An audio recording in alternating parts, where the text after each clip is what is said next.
মানে ওই খোকন ভাইয়ের ম্যানেজারের সাথেই মূলত এই ঘটনাটি ঘটেছিল। তো চলুন এইবার আসল কথায় চলে আসি। সাল 2019-20 এরকম।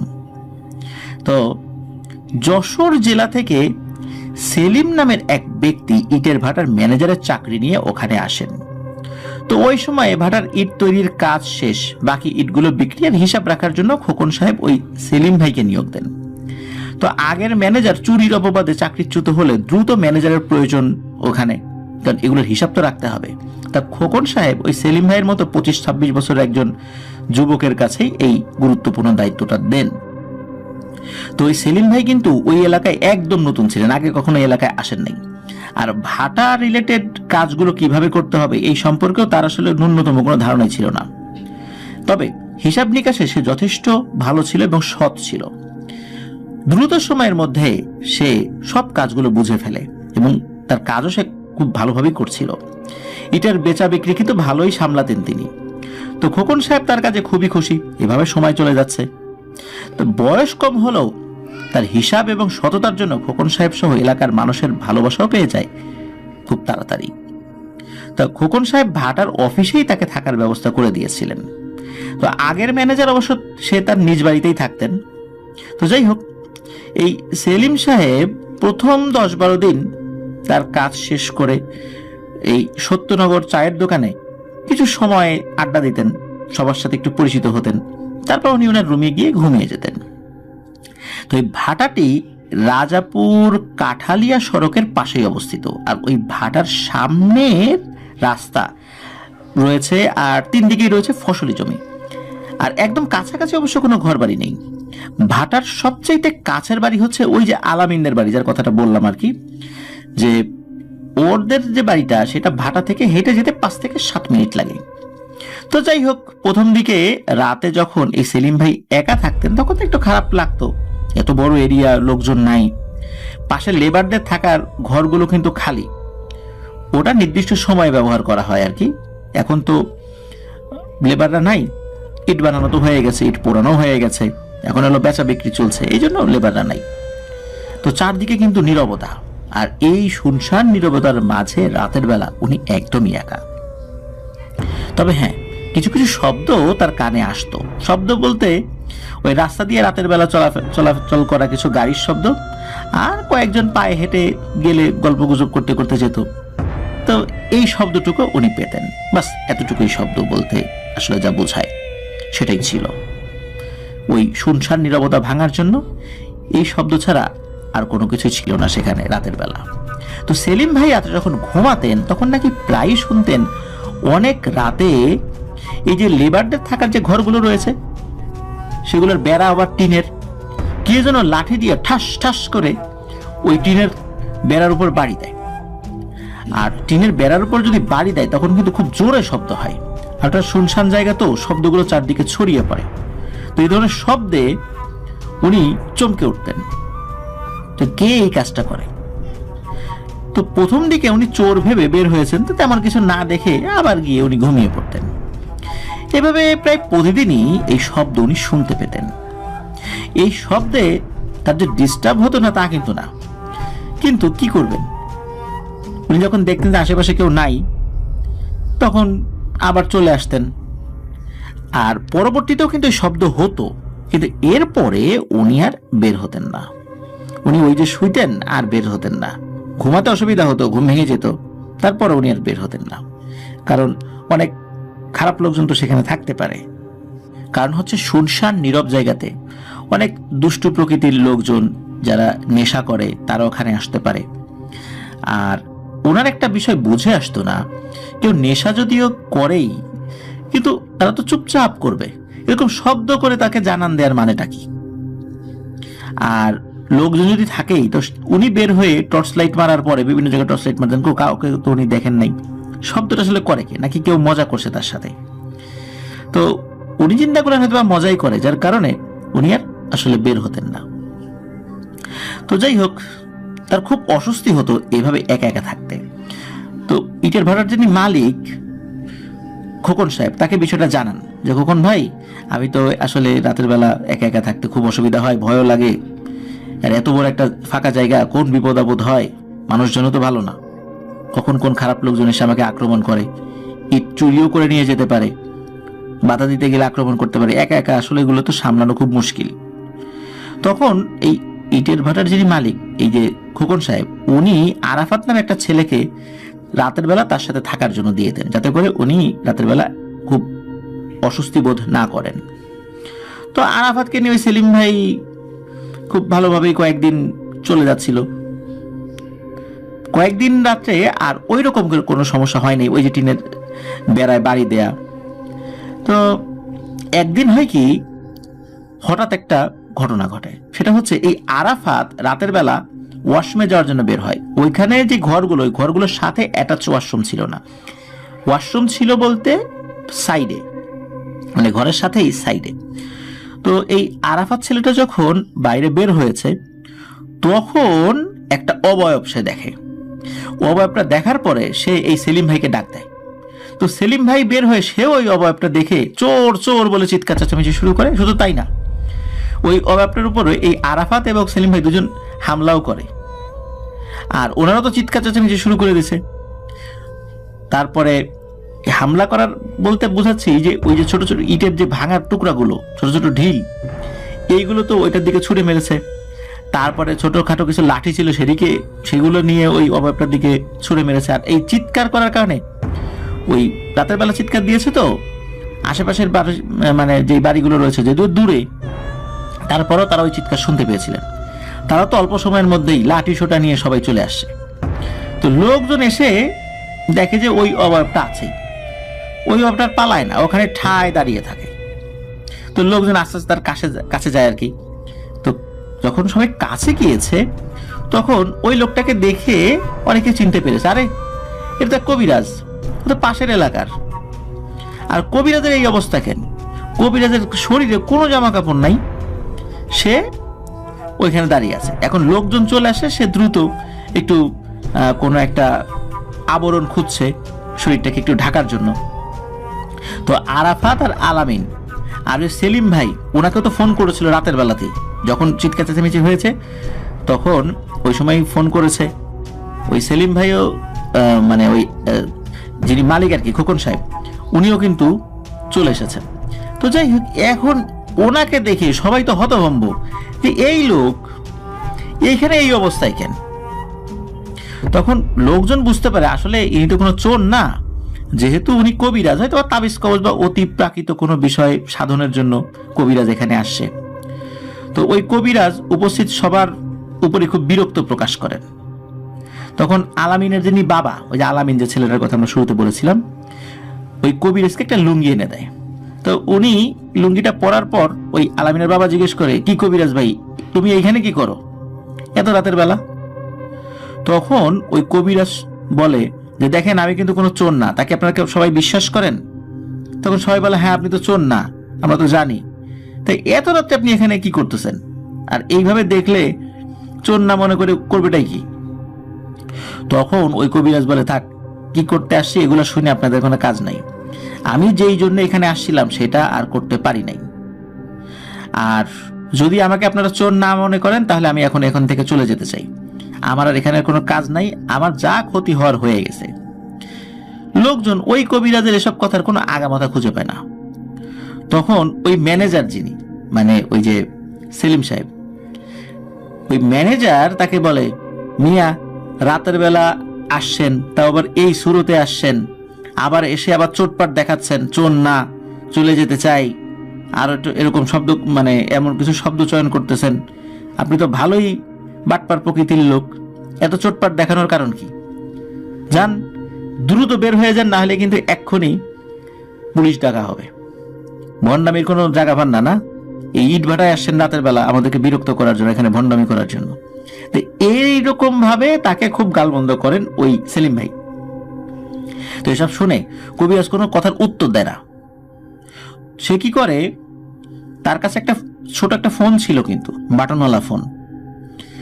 সে ওই ফোনটা একটা জায়গায় রেখেছিল আর কি, ওই ফোনটা নিয়ে এসে কাকে যেন একটা কল দেয়। তো বোঝা গেল তার কোন এক সহচর।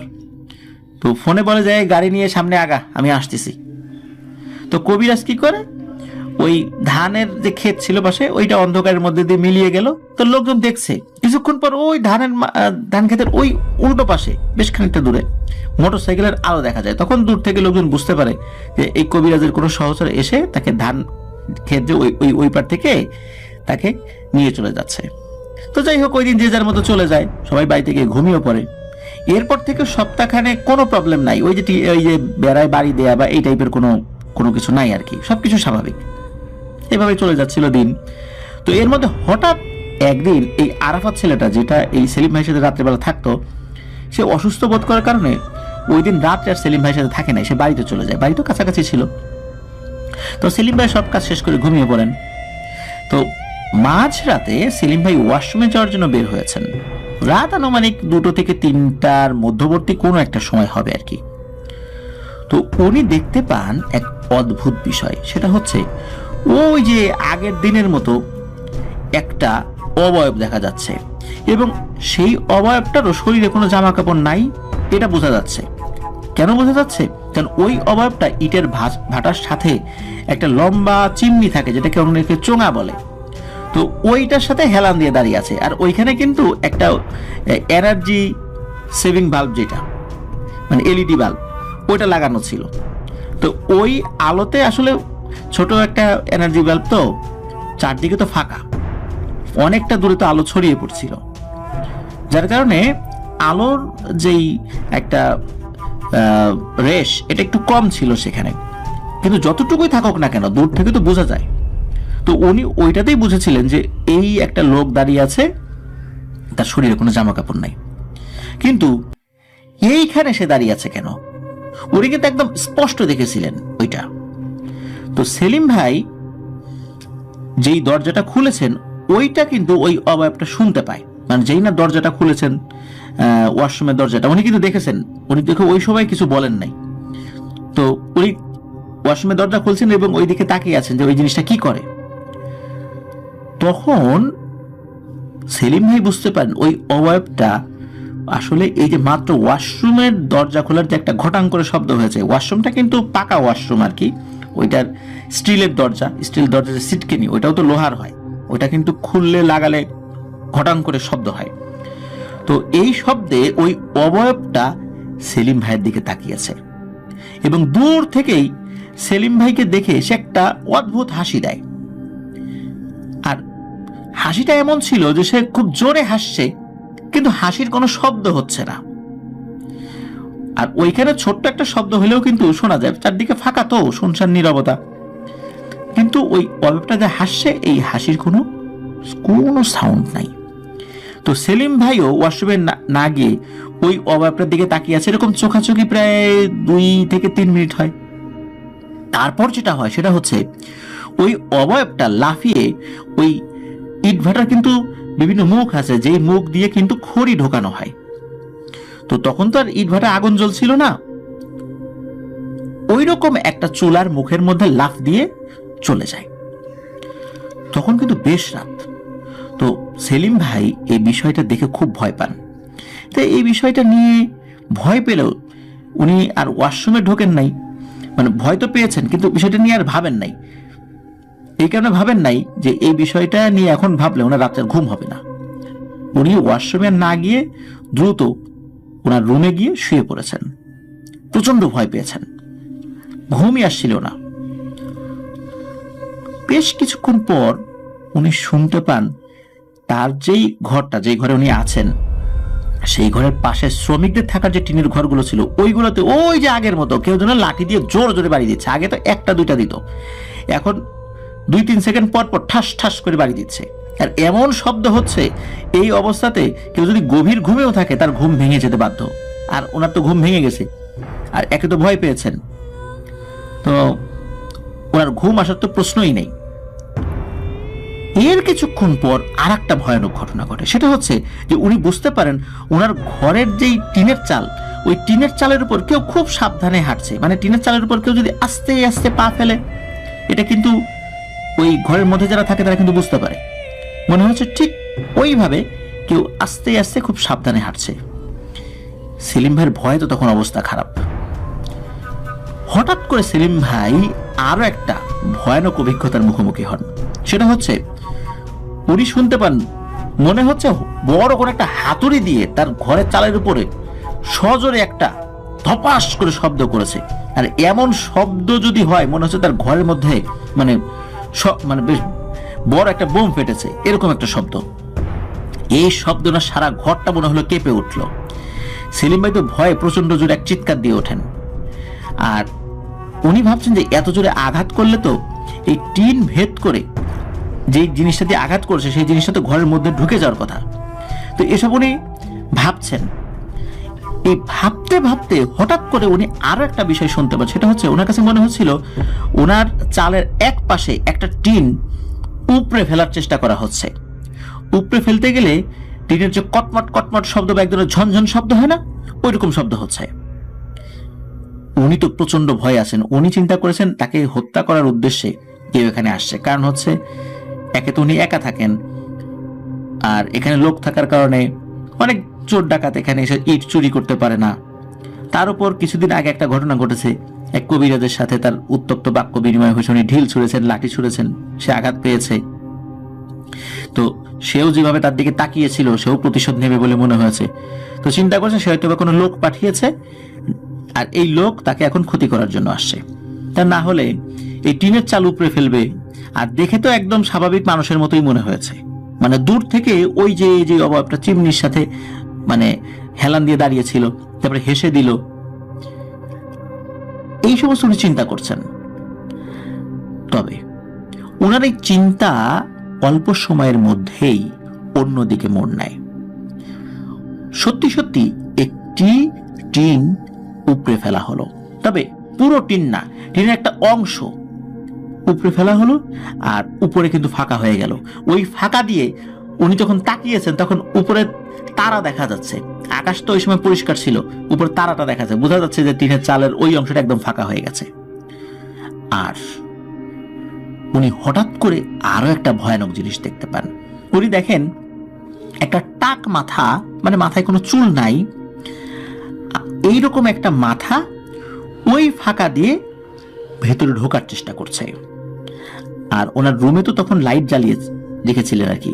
ওই লাইটের আলোতে উনি স্পষ্ট দেখতে পেলেন যে মাথাটা ভেতরে ঢোকার চেষ্টা করছে, ওটার মুখমণ্ডলটা না আগুনে ঝলসানো।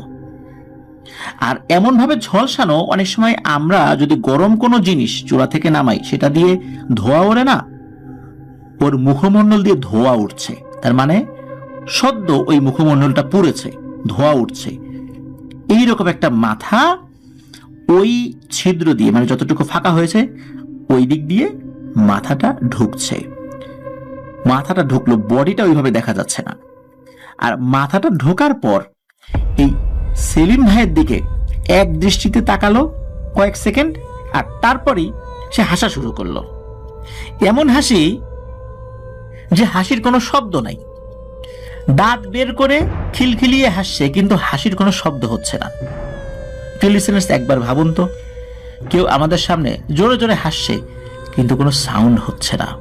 গভীর রাত্রে এই ধরনের একটা বিভৎস চেহারার কেউ যদি এভাবে হাসে তাহলে মানুষের কেমন লাগতে পারে? এই সময় যেটা হয়, সেলিম ভাইয়ের তো মনে যে দোয়া দুরুদ জানা ছিল ওনার মনের মধ্যে, এগুলো পড়ার কথা ওনার মনে আসছিল না।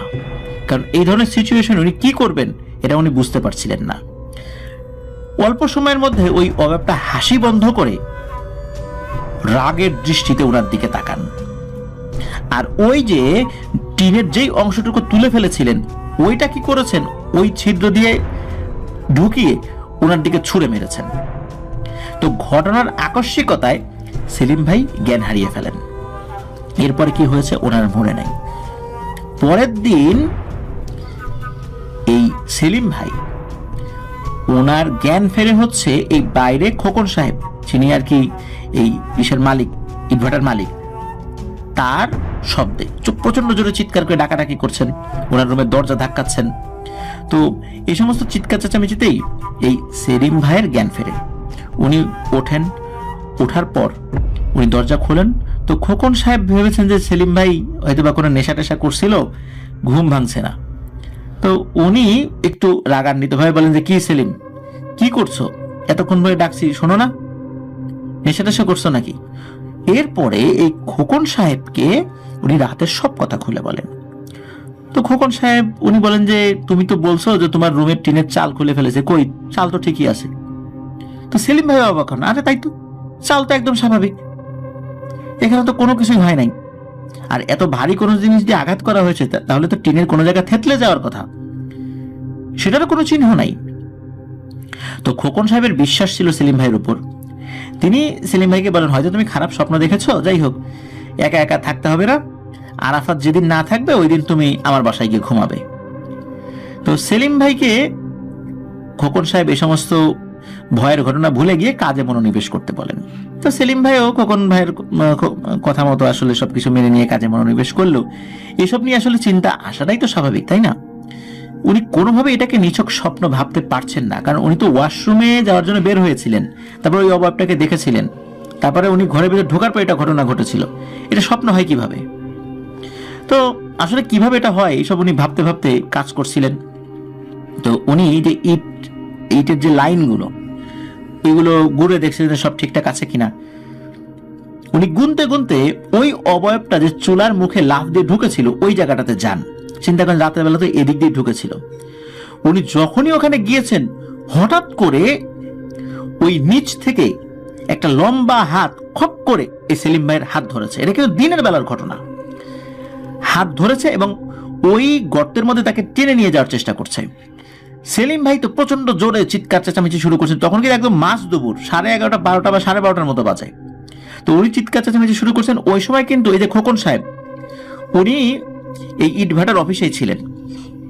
কিছু কাস্টমারও আসছেন, তাদের কাছে কিছু টাকা পয়সা পাওনা ছিল, সেগুলো হিসাব নিকাশ করছেন, চা খাচ্ছিলেন ওই সময়। তো এই চিৎকার শুনে এই খোকন সাহেব এবং ওই কাস্টমার তারাও দৌড়ে বাইরে বেরিয়ে আসেন এবং তারা দেখতে পান যে কিছু একটা এই সেলিম ভাইকে এই ইটভাটার চুলার মধ্যে টেনে নিয়ে যাওয়ার চেষ্টা করছে। আর সেলিম ভাই অন্য আর একটা হাত দিয়ে ওখানে থাকা বেশ ভারী একটা গাছের গুড়ির সাথে শেকড় ছিল। ইটভাটায় কিন্তু এরকম শেকড় সহ শুকনা গাছ ফেলে দেওয়া হয় আর কি। তো ওই জিনিসটা আর এক হাত দিয়ে কোনো রকম করে ধরে রেখেছেন, তবে বেশিক্ষণ ধরে রাখতে পারবেন না। তো ওনারা তো দ্রুত ওইখানে চলে যান এবং দ্রুত যে সেলিম ভাইকে আগে ধরেন। ওনারা কিন্তু যখনই ধরেছেন ওনারা ওই হাতের কবজিটা কিন্তু দেখেছেন যে সেলিম ভাইয়ের হাতে একটা আর একটা হাত ধরে রেখেছে, কিন্তু ওই হাতটা অন্যরকম, দেখে মনে হয় না কোনো মানুষের হাত এটা হতে পারে। আর ওনারাও কিন্তু ওই নিচ থেকে যে টান, এই টানটা অনুভব করেছিলেন। ওনারাও অনেক চেষ্টা করেন, তবে অল্প সময় চেষ্টা করতে হয়েছিল। হঠাৎ করেই ওই অদৃশ্য শক্তিটা সেলিম ভাইয়ের হাতটাকে ছেড়ে দেয় আর সেলিম ভাই ওখানেই অজ্ঞান হয়ে যান। কেউ কেউ বলছিল হয়তো চিতায় ধরেছে, মানে চিতা বলতে চিতাবাঘ, গ্রামের ভাষায় আসলে চিতাবাঘ অনেকে বলে। চিতাবাঘ তো আসলে এখানে থাকে না, কারণ ইট ভাটা যখন পরিত্যক্ত বলতে বোঝাচ্ছি আর কি, ইট পুরানো হয়ে যায়, একদম আগুন ঠান্ডা হয়ে যায়, তখন ওইখানে বিভিন্ন জায়গায় কিন্তু অনেক ফাঁক ফোকর থাকে। ইটগুলোতে একটা সারিবদ্ধভাবে রাখা হয়, এরপরে আগুন জ্বালানো হয়। তো ওই সময় কিন্তু বিভিন্ন ধরনের মেছো বাঘ এই টাইপের জিনিস কিন্তু ওখানে আসে। তো গ্রামীণ ভাষায় ওটাকে আসলে চিতাবাঘ বলে, আসলে তো এটা চিতাবাঘ না আর কি। তারপরে খাটাস বলি, বন বিড়াল বলি, এই জিনিসগুলো কিন্তু ওইখানে আসে নাকি ওই সমস্ত জায়গায়।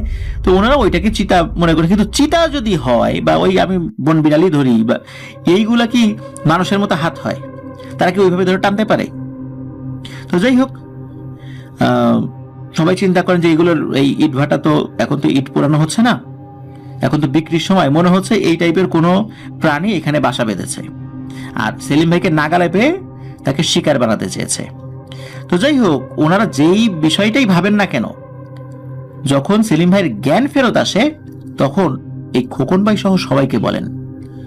খোকন সাহেবের বিশ্বাস হলেও অন্য লোকেরা তারা এটা নিয়ে হাসাহাসি করে। ওনারা দূর থেকে আসছেন, ওনারা ইট কিনতে আসছেন, তো ওনারা এই বিষয়টা বিশ্বাস করতে পারছিলেন না। এটাও বলছিলেন যে ওই নিচে কোনো লোকটোক ছিল, হয়তো ওর সাথে মজা করেছে আর কি। তো ওনারাও কিন্তু ওই টানটা অনুভব করেছিলেন।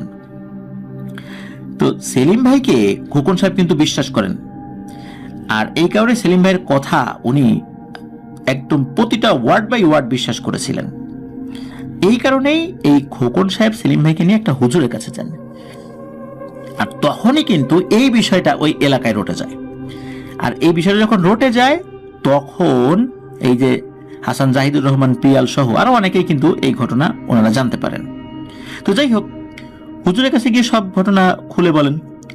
হুজুর ঘটনা শুরুর আগের ঘটনাটিও শোনেন যে কি হয়েছিল। ওই যে রাতের বেলা কবিরাজ আসছিল, তখন হুজুর সব শুনে বলেন যে দেখেন, আমার কেন জানি মনে হচ্ছে ওই কবিরাজ এই সেলিমের উপর কালো জাদু করেছে। আমাকে একদিন সময় দেন, কালকে সকালে আপনারা আসেন, দেখি কোনো খোঁজ খবর পাই কিনা। পরের দিন সকালবেলা তারা হুজুরের কাছে গেলে হুজুর তাদেরকে বলেন, দেখেন আমার কিছু জিন বন্ধু আছে, তারা আমাকে অনেক কাজে সাহায্য করে, অনেক তথ্য এনে দেয়। ওদের মারফত আমি একটা বিষয় জানতে পেরেছি।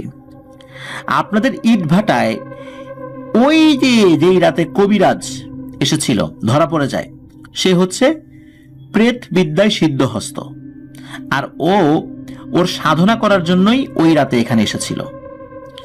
আর ওই সাধনার মাধ্যম দিয়ে এইখানে কিছু পিশাচ ছিল, এইগুলোকে বশ করতে চেয়েছিল। আর ওই যে টিনের চালে বা বেড়ায় যে শব্দটা হতো ঠাস ঠাস করে, এগুলো মূলত এই ইট ভাটার আশেপাশে থাকা দুষ্টু পিশাচটাই করত, তবে খুব বেশি ক্ষতি করত না। ওরা তো নির্জন জায়গা খোঁজে, আর এই কবিরাজও এমন একটা নির্জন জায়গা বেছে নিয়েছিল যে তার সাধনা খুব ভালো করে যেন করতে পারে, আর এখানে থাকা পিশাচদেরকেও সে বশীভূত করতে পারে।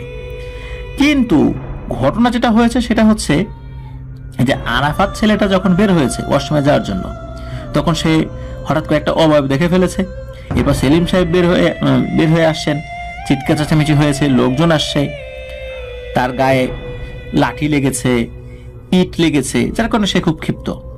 আর এই কারণেই সে এই সেলিমের উপর কালো জাদু করেছে।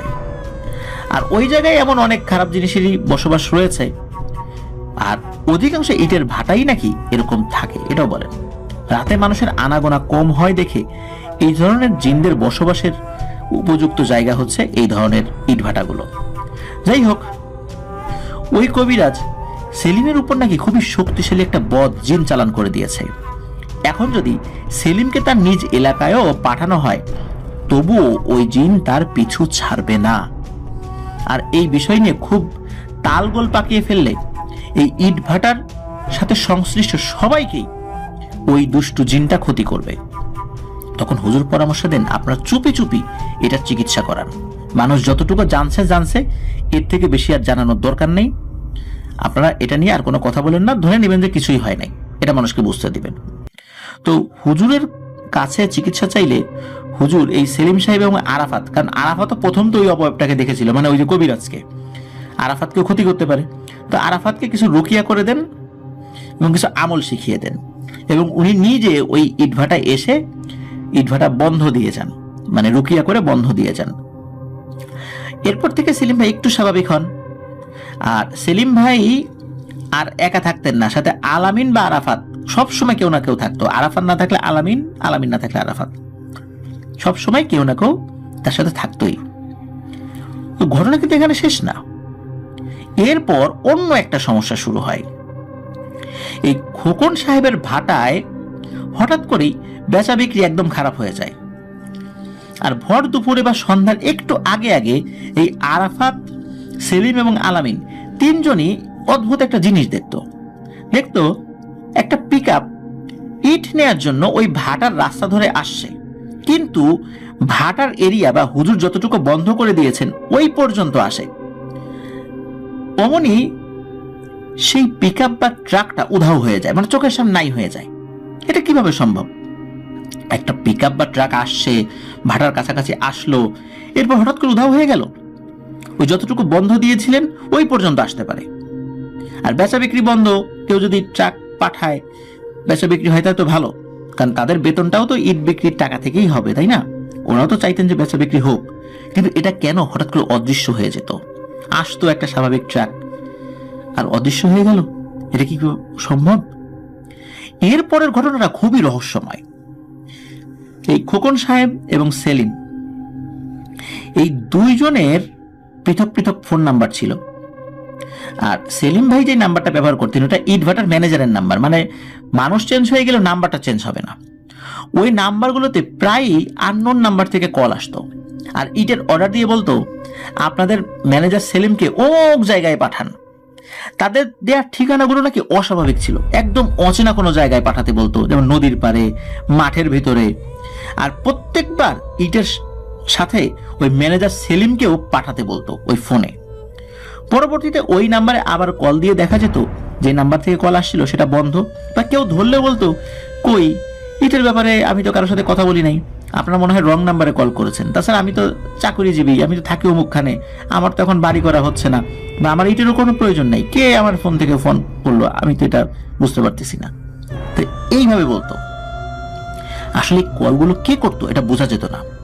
বেশ কয়েকবারই খোকন সাহেবের এবং সেলিম ভাইয়ের ফোনে এমন ধরনের কল এসেছে। একবার সেলিম ভাই তার কাজ শেষ করে সত্যনগর বাজারে গিয়েছেন চা খেতে, আর কিছুটা সময় একটু আড্ডা দিবেন, এতে করে তার মনটা ভালো থাকবে। তো ওখান থেকে ফেরার সময় উনি হেঁটেই রওনা দেন। রাত তখন বেশি বেজেছে, বিষয়টা এরকম না, রাত 8টা কি 9টা বাজে তখন, এরকম আর কি। তো সত্যনগর গ্রাম থেকে ইটের ভাটার দূরত্ব প্রায় 10 মিনিট পায়ে হাঁটা পথ আর কি, তার মানে কাছাকাছি আর কি। তো যাই উনি হাঁটা শুরু করে যখন আসছিলেন তখন রাস্তায় কিন্তু গাড়ি ঘোড়া ছিল, এই কারণে উনি একাই রওনা হয়েছেন যে হেঁটে হেঁটে চলে যাই, একদম শুনশান নীরবতা এমন তো আর না এখন। তো উনি একটা ব্রিজের ঢালে আসেন, ওই ব্রিজটার নাম হচ্ছে তাফালবাড়ি ব্রিজ। ওই তাফালবাড়ি ব্রিজের ঢালে যখন এসে পড়েছেন তখন উনি দেখেন এই দুই পাশে তো ফসলি জমি আছে, তো ফসলি জমির উপরে কুয়াশা ভেসে আছে। মানে আমরা কিন্তু ওই সময় তো শীতকাল ছিল, আর ইট ভাটা কিন্তু শীতকালেই কিন্তু আমরা দেখি যে ইট পোড়ানো হয় এবং বেচা বিক্রিও কিন্তু এই সময়টাতে হয়। শীতকাল হওয়ার কারণে ওই ফসলি জমি এর উপর কিন্তু কুয়াশা ভেসে থাকে, আপনারা কিন্তু অনেকে দেখবেন গ্রামে। তো ওরকম উনি দেখছেন। উনি আর একটা জিনিস ওখানে দেখেন, সেটা হচ্ছে ওই যে ব্রিজ, ওই ব্রিজের যে রেলিং রয়েছে, সিমেন্টের রেলিং, ওইটার উপর ভর দিয়ে মনে হচ্ছে কেউ কান্না করছে। তো অন্ধকারে ভালো করে দেখা যাচ্ছে না। তখন সেলিম ভাই তাকে বলেন যে আপনি এখানে দাঁড়িয়ে কান্না করেন কেন? তো সেলিম ভাই কিন্তু ইটভাটার আশেপাশের অনেক মানুষকেই এই সময়ের মধ্যে চিনে ফেলেছেন, 2019 সালে যখন জয়েন করেছেন এর মধ্যে অনেকেই উনি চিনে ফেলেছেন আর কি। তো উনি কিন্তু এই বিষয়টা অস্বাভাবিকভাবে নেন নাই। আরো একটা ব্যাপার ছিল যে ওই এলাকার ছেলের মাঝে মাঝে ওই ব্রিজের ওই রেলিং এর উপর বসে মোবাইলে গেমস খেলতো, বিভিন্ন ধরনের গেমস রয়েছে, অনেক রাত পর্যন্ত আড্ডা দিত। তো সেলিম ভাই কিন্তু এই বিষয়ে কোনো কিছু মনে করেন নাই। তো ওই অভাবটাকে কয়েকবার বলার পরেও যখন ওই অভাবটা কোনো কথা বলে না, তখন ওই অভাবটার কাছে গিয়ে হাত ধরে নাড়া দেন যে কো ভাই কি হলো। যখন হাত ধরে নাড়া দিয়েছেন তখন ওই অবয়বটার মুখ উঁচু করে সেলিম ভাইয়ের দিকে তাকান। তখন সেলিম ভাই দেখেন যে এটা হচ্ছে মামুন শিকদার চাচা। এই মামুন শিকদার চাচাকে কিন্তু সেলিম ভাই দেখিয়েছে, মানে উনি চাকরিতে আসার পরে দেখেছিলেন, পরিচয়ও হয়েছিল। এই মামুন শিকদার চাচা ওইখানে দাঁড়িয়ে কান্নাকাটি করছে। তো মামুন চাচার ঘর ওই ব্রিজের ঢালেই। উনি একটা চায়ের দোকান দিত, আর ওনার একটা অটো রিক্সা ছিল, ওটা ভাড়া দিত, না হয় মাঝে মাঝে নিজেও চালাতো। উনি 2 বা 3 দিন হয়েছে মারা গেছেন, আর উনি মারা গেছিলেন হলো ডেঙ্গু জ্বরে। ওনার জানাজায়ও উনি শরীক ছিলেন। এই সেলিম ভাই, সেলিম ভাই কিন্তু উনি ওই সময়ের জন্য ভুলেই গিয়েছিলেন যে এই মামুন শিকদার চাচা মারা গেছেন। মানে সবকিছু এতটাই জীবন্ত ছিল যে উনি বুঝতেই পারছিলেন না যে আসলে কি হয়েছে, একটা ঘোরের মধ্যে উনি চলে গিয়েছেন। তো সেলিম ভাই জিজ্ঞেস করলেন কি ব্যাপার চাচা, কান্না করেন কেন, কোনো সমস্যা হয়েছে? তখন এই মামুন শিকদার চাচা সেলিম ভাইকে বলেন, কান্না তো করি তোমার জন্য সেলিম, তুমি তো খুব তাড়াতাড়ি আমার কাছে চলে আসবা, আমার খুব কষ্ট হয় একা একা, চলো আমার সাথে চলো, তোমার নিয়ে যাই। তো এই বলে ওই অবয়বটা একটা বিশ্রীভাবে হেসে দেয়। হেসে দিয়ে মানে ফিক করে একটা হেসে দিয়েছে, খুবই বিভৎস টাইপের একটা হাসি আর কি। খপ করে করেছে কি, এই সেলিম ভাইয়ের হাত ধরেছে। খুব যে জোরে ধরেছে তা কিন্তু না, কিন্তু যখন হাতটা ধরেছে মনে হচ্ছে সেলিম ভাই তার হাতের শক্তি হারিয়ে ফেলেছেন। মানে যেই হাতটা ধরেছে ওই হাতে আর কোনো শক্তি নেই, মানে অসাড় হয়ে গেছে। উনি কোনোভাবে ওই হাত নড়াচড়া করতে পারছেন না। সেলিম ভাই তো ওখানে দাঁড়িয়ে আছেন। হঠাৎ করে তার এই ভ্রম কেটে যায়, মানে তার এই মায়াজালটা কেটে যায় একটা মোটর সাইকেলের হর্নে। সেলিম ভাই যেখানে দাঁড়িয়েছিলেন, তো ব্রিজের উপর দাঁড়িয়েছিলেন, তো ব্রিজের এক পাশ দিয়ে একটা মোটর সাইকেল আসছিল। তো যিনি মোটর সাইকেল চালাচ্ছিলেন উনি মনে করছেন কি ব্যাপার, রাস্তার এখানে এইভাবে দাঁড়িয়ে আছে, এই লোকটাকে আত্মহত্যা করবে নাকি। ওই মোটর সাইকেলের শব্দ যখন হুঁশ ফেরে তখন সেলিম ভাই একটা সাইডে চলে আসেন। ওই অবয়বটা কি করেছিল, সেলিম ভাইকে কোনভাবে যেন একদম ব্রিজের ঠিক মাঝখানে দাঁড় করিয়েছিল। ওইখানে দাঁড়ালে কোনো দ্রুতগামী গাড়ি আসলে নিশ্চিত তাকে চাপা দেবে। আর মোটরসাইকেলটা দ্রুতগামী ছিল, আর দূর থেকে এইভাবে মাঝখানে দাঁড়িয়ে থাকা দেখে তারও সন্দেহ হয়েছিল সে হয়তোবা সুইসাইড করবে। এই জন্য দূর থেকে হর্ন বাজাচ্ছিল। হর্ন যদি না বাজাতো বা উনি যদি একটু বেখেয়াল থাকতো তাহলে নিশ্চিত সেলিম ভাইয়ের সাথে ওই মোটরসাইকেলের বড় একটা সংঘর্ষ হতো। এতে সেলিম ভাই এবং ওই মোটরসাইকেল আরোহী দুইজনেরই মারাত্মক ক্ষতি হওয়ার সম্ভাবনা ছিল।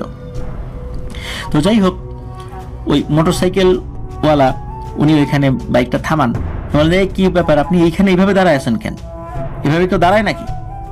তখন সেলিম ভাই বলে, যাও সরি ভাই, আসলে আমি বুঝতে পারি নাই, আপনি যান। তো মোটরসাইকেল আরোহীকে উনি আসলে চিনতেন না, মোটরসাইকেল আরোহীও সেলিম ভাইকে চিনতেন না, যার ফলে মোটরসাইকেল আরোহী ওনাকে লিফট দেন নাই, উনি চলে গেছেন। আর অপরিচিত কারো কাছে তো লিফট চাওয়া যায় না। মোটরসাইকেলের যদি অপরিচিত কাউকে লিফট দেওয়া হয় বা চাওয়া হয়, অনেকেই মনে করেন এটা চোর ডাকাত মোটরসাইকেল ছিনতাই করতে পারে। এই জন্য ওই সেলিম ভাই ওই যেহেতু চেনেন না আর কি, তাকে এই কথা বলেন নাই। যদিও বা উনি ভয় পেয়েছিলেন, যখন ওই সেন্স ফেরত এসেছে তখনই তার মনে হচ্ছে আরে মামুন শিকদার চাচা তো মারা গেছে। আর ওই ব্রিজ থেকে ভাটায় আসতে 3 থেকে সর্বোচ্চ 4 মিনিট যেহেতু লাগবে, এই জন্য উনি আর লিফট চান নাই। আর অপরিচিত হওয়ার একটা ব্যাপার তো আছেই। তো উনি যখন রুমে আসেন তখন এই ঘটনা নিয়ে ভাবতে থাকেন। আর ওই যে আরাফাত ছেলেটাও ইতোমধ্যে রুমে চলে আসে। তো আরাফাতকে দেখে উনি একটু স্বস্তি পান। আরাফাত এসে দেখে সেলিম ভাই খুব ভয় পেয়ে, তার অবস্থা খুব খারাপ, মানে ওই সময় তো শীতকাল, তারপরেও উনি দরদর করে থামছেন আর কি। তাই এই আরাফাত আলামিনকেও ডাকে। আলামিন কিন্তু এই দুইজনের থেকে একটু বেশি বয়সের, যার কারণে আলামিনকে ওনারা দুইজনে খুব ভরসা করতো আর কি, বয়স বেশি, অভিজ্ঞতাও আছে। তো ওই দিন তারা নিশ্চিন্ত মনে ঘুমিয়ে পড়েন। সেলিম ভাই ঘুমের মধ্যে একটা অদ্ভুত স্বপ্ন দেখতে পান ওই রাতেই। উনি দেখেন তাকে এক অদ্ভুত একটা অবয়ব, ওই অবয়বটাকে উনি কোথাও দেখেছেন। পরে মনে করতে পারেন, ওই স্বপ্নের মধ্যে মনে করতে পারেন উনি যে ওই অবয়বটা হচ্ছে ওই যে টিনের চাল ফাঁকা করে যে মাথাটা ঢুকিয়ে দিয়েছিল এবং টিনের একটা অংশ তার দিকে ছুঁড়ে মেরেছিল, এটা হচ্ছে সেই অবয়ব। ওই অবয়বটা তাকে বলছে, ইরা সেলিম, কি মনে করেছিস তুই আমাকে আটকাতে পারবি না? তুই কোনোভাবে আমাকে আটকাতে পারবি না। তোর কারণে আমাদের অনেক ক্ষতি হয়েছে। তুই ভেবেছিস ওই হুজুরের কাছ থেকে রুকিয়া করে এসে আর হুজুরের শেখানো আমল করে বেঁচে যাবি আমাদের হাত থেকে? সারা জীবন কি এইভাবে করতে পারবি? ভুল হবে না, কখনো মিস হবে না। যেদিনই সুযোগ পাবো তখনই তোকে শেষ করে ফেলবো, মনে রাখিস। আর তোকে যারা যারা সাহায্য করেছে তাদের কাউকেই শান্তিতে থাকতে দেব না। এই বলে ওই অবয়বটা তার দিকে কিছু একটা ছুঁড়ে মারে। আর ছুঁড়ে যেহেতু মেরেছে, ওই স্বপ্নের মধ্যে উনি চমকে ওঠেন। চমকে ওঠার কারণে তার ঘুমও ভেঙে যায়। তা ঘুম ভেঙে যাওয়ার পর উনি দেখেন যে ওই আলামিন আরাফাত ঘুমাচ্ছে, উনি আর কাউকে ডাকেন নাই আর কি, যেহেতু একটা স্বপ্নই ছিল। উনি আবারও ঘুমের চেষ্টা করেন আর কি। এর মধ্যে আর একটা ঘটনা ঘটে, সেটা হলো এই খোকন সাহেবের ভাটায় ইট বেচা বিক্রি একদম বন্ধ। খোকন সাহেবের মতে রাস্তা দিয়ে ইটের ভাটার দিকে তাকালেই মানে মনে হয় একটা নির্জীব ছন্ন ছাড়া একটা জায়গা, পরিত্যক্ত জায়গা। এটা যে একটা ব্যবসা প্রতিষ্ঠান এটা মনেই হয় না, কেমন যেন মনে হয় একটা অন্ধকারাচ্ছন্ন একটা জায়গা, দিন দুপুরে এরকম মনে হয়। এই খোকন সাহেব বুঝতে পারেন কোনো একটা অশুভ শক্তির প্রভাবে এগুলো হচ্ছে। তাই উনি দ্রুত সেলিম ভাইকে তার এলাকায় পাঠিয়ে দেওয়ার ব্যবস্থা করেন। আর সেলিম ভাইকে বেতন দিয়ে তার নিজ এলাকায় পাঠিয়েও দেন। ওইখানে দেখে একটা ভালো হুজুর দেখাতে বলেন, কারণ এই খোকন সাহেব চিন্তা করেছিলেন যে সেলিমকে কিন্তু ক্ষতি করবেই, ওই কবিরাজ ক্ষতি করবে। আর যা হয়েছে এটা তো নিশ্চিত নেই যে কোনো একটা অশুভ শক্তির প্রভাব এখানে পড়েছে, সেলিমকে মেরেও ফেলতে পারে। এজন্যই মূলত উনি তাকে পাঠিয়ে দিয়েছিলেন।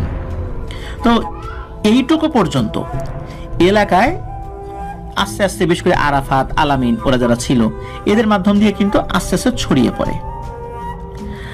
আর এইটুকু পর্যন্ত মূলত এই হাসান জাহিদুর রহমান পিয়াল উনি খুব ভালো করে শুনেছিলেন। এরপরে অনেক দিন কিছু জানতেন না, কিন্তু যখন চিন্তা করলেন যে এই ঘটনাটা আপনাদের হল ওয়ার্ল্ডে পাঠাবেন, তাহলে এর পরের ঘটনাটা কি সেটা তো একটু জানা দরকার। ওই চেষ্টা থেকে আরো কিছু তথ্য জানার চেষ্টা করেছিলেন এবং সেই তথ্যটাই এখন আমরা আপনাদের সামনে উপস্থাপন করছি। মূলত উনি আরাফাত এবং আলামিন তো ওই এলাকারই ছেলে, তাদের কাছ থেকে বিষয়টা আরো ভালো করে জানার চেষ্টা করেছিলেন। তো আরাফাতের কাছে যখন এই বাকি কথা এই হাসান জাহিদুর রহমান পিয়াল জানতে চান, তখন তারা জানান যে সেলিম ভাইকে, ওনার বাড়ি ছিল যশোর, মানে সেলিম ভাইয়ের বাড়ি ছিল যশোর, সেলিম ভাইকে যশোরে পাঠিয়ে দেওয়ার পর আসলে হলোটা কি। তখন আরাফাত জানায় সেলিম ভাই চলে যাওয়ার পর ইট ভাতা একদম পরিত্যক্তর মতো হয়ে যায়। ওই বছর একটা ইটও বিক্রি হয় নাই, পরের সিজনে গিয়ে ইট বিক্রি করতে হয়েছিল। আর যেহেতু আগের ইটই বিক্রি হয় নাই, ভাটা থেকে ওইভাবে তোলা হয় নাই, নতুন করে কিভাবে আবার ইট তৈরি করবেন, আগের চালানি তো ওঠে নাই, অনেক টাকা লস হয়ে গেছে। 5 লক্ষ টাকা মালিককে দিতে হয়েছে ভাড়া হিসাবে, তারপর শ্রমিক মজুরি, আরো কত খরচ তো আছেই, যার কারণে পরের সিজনে আর ইট তৈরি হয় না, আগের ইটগুলো বিক্রি করার চেষ্টা করছিলেন। আর খোকন সাহেবের অবস্থাও আস্তে আস্তে খুবই শোচনীয় হয়ে যেতে থাকে, একদম দেউলিয়া হয়ে যাওয়ার মতো অবস্থা। বিভিন্ন জায়গা থেকে ধার দেনা করে বিভিন্নভাবে ব্যবসা বাণিজ্য চালানোর চেষ্টা করছিলেন, কিন্তু কোনোভাবেই কুলিয়ে উঠতে পারছিলেন না। উনি নানান হুজুর কবিরাজ দেখাচ্ছিলেন, এভাবে দিন পার করছিলেন। তো উনি ওই যে কবিরাজ, ওই কবিরাজের কাছেও যাওয়ার চেষ্টা করেছিলেন, তবে ওই কবিরাজ অস্বীকার করেছিলেন না, সে কোনো কিছু করে নাই। এবং ওই কবিরাজকে দিয়ে কোনো সমাধানের চেষ্টাও করা যায় কিনা সেই চেষ্টা করলেও ওই কবিরাজও এই বিষয়ে কোনো সমাধান দিতে রাজি হয়নি। এর মধ্যে একটা অদ্ভুত খবর আসে এই খোকন সাহেবের কাছে বা ওই সত্যনগর গ্রামে, সেটা হলো ওই কবিরাজ নাকি হঠাৎ করে উধাও হয়ে গেছে। কোথায় গেছে তার পরিবারের লোকজনও জানে না, অনেক দিন ধরে লাপাত্তা, এবং এখন পর্যন্ত সে লাপাত্তাই রয়েছে। আর উনি মূলত লাপাত্তা হওয়ার পরেই এই খোকন সাহেবের আস্তে আস্তে উন্নতি হওয়া শুরু করে। আর খোকন সাহেবের শরীর স্বাস্থ্যেরও ক্ষতি হচ্ছিল আর কি, সেটা থেকে আস্তে আস্তে উন্নতি হচ্ছিল। আর ওই যে সেলিম ভাই, ওনার কি অবস্থা এটা তো জানার দরকার। সেলিম ভাইয়ের অবস্থা নাকি খুবই করুণ হয়ে গিয়েছিল। উনি কিন্তু বেশ স্বাস্থ্যবান একজন মানুষ ছিলেন, উনি একদম শুকিয়ে কাঠ হয়ে গিয়েছেন, একদম কঙ্কাল সার, যে কেউ ওনাকে দেখলে ভয় পেতেন। খোকন সাহেব প্রায় তার খোঁজ খবর নিতেন, চিকিৎসার জন্য টাকা লাগবে কিনা। উনি নিজে অনেক অসুবিধার মধ্যে থাকলেও এই সেলিম সাহেব যেহেতু এই ভাটা পাহারা দিতে গিয়েই বিপদের মধ্যে পড়েছেন, এই জন্য ওনার নিজ দায়িত্বেই উনি খোকন সাহেবের ভালো মন্দ সবসময় খোঁজ খবর রাখতেন, কখন কোনটা লাগে। তো ওই কবিরাজ গায়েব হয়ে যাওয়ার পরও যখন এই সমস্যার কিছুটা উন্নতি হবে বলে মনে হচ্ছিল, সত্যি উন্নতি হতেও থাকে।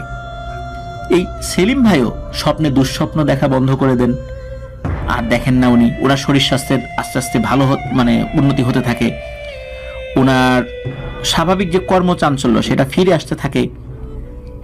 তো এভাবে আস্তে আস্তে উন্নতি হচ্ছে। আর এই যে খোকন সাহেব, ওনার কিন্তু এই ভাটার ব্যবসা এখনো আছে, ওই ভাটাটা এখনো আছে, তবে আগের থেকে কিছুটা ভালো, এখনো লস কাটিয়ে উঠতে পারেন নাই। মানে ওই কয়েক বছর যে লসটা করেছিলেন 2024 সালে এসেও সেই লসটা কাটিয়ে উঠতে পারেন নাই। 23 সাল পর্যন্ত তো শীতকালে ভাটাটা চলেছে, তো এখন তো বর্ষাকাল, এখন তো ভাটার সিজন না, তো হয়তোবা আবার এই 24-এর শীতকাল আসলে আবার ভাটাটা চালু হবে। আস্তে আস্তে উনি ক্ষতি পুষিয়ে নেওয়ার চেষ্টা করছেন, আগের থেকে বেশ অনেকটাই উন্নতি হয়েছেন বলে জানা গিয়েছে। আর ওই তান্ত্রিক কবিরাজ এখনো বাড়িতে ফেরত আসে নাই, সে যদি আবার ফেরত আসে তাহলে আবার কি হবে জানা যায় না। তবে অনেকেই ধারণা করেন যে ওই তান্ত্রিক কবিরাজকে কোনো অদৃশ্য শক্তি হয়তোবা গায়েব করে দিয়েছে, কোথাও হয়তোবা এমন ভাবে আটকে রেখেছে আর কোনোভাবে ফেরত আসা সম্ভব না, বা চিরতরে এই পৃথিবী থেকে বিদায় করে দিয়েছে, তার ডেড বডিও পাওয়া সম্ভব না। অনেক কিছুই হতে পারে, কিন্তু সবকিছু অনুমান মাত্র যে ওই কবিরাজের সাথে আসলে কি হয়েছিল। তার পরিবারের লোকজনও কিছু জানতে পারে, তার পরিবারও কিন্তু এখনো খোঁজ খবর করে যাচ্ছেন তার। আর সেলিম ভাই, উনি ওই এলাকায় বেড়াতে এসেছিলেন, কিন্তু ওই ভাটার দিকে আসেন নাই, ওই খোকন সাহেবের বাসায় এসেছিলেন, পরিচিত অন্যদের সাথে দেখা করতে এসেছিলেন। আর এই খোকন সাহেব, উনি আগে খুব একটা নামাজ কালাম পড়তেন না, এই সমস্যার পর থেকে উনি একদম নামাজি হয়ে যান। আর আল্লাহর অশেষ রহমতে ওনার আগে থেকে তো উন্নতি হয়েছে, এটা বললাম, সেটা কি আল্লাহই কাটিয়ে দিয়েছেন নাকি ওই কবিরাজের হারিয়ে যাওয়ার পর থেকে সেটা উন্নতি হয়েছে, সবকিছু তো আল্লাহর ইচ্ছা নিঃসন্দেহে। তো এখন এই অবস্থাতেই রয়েছে।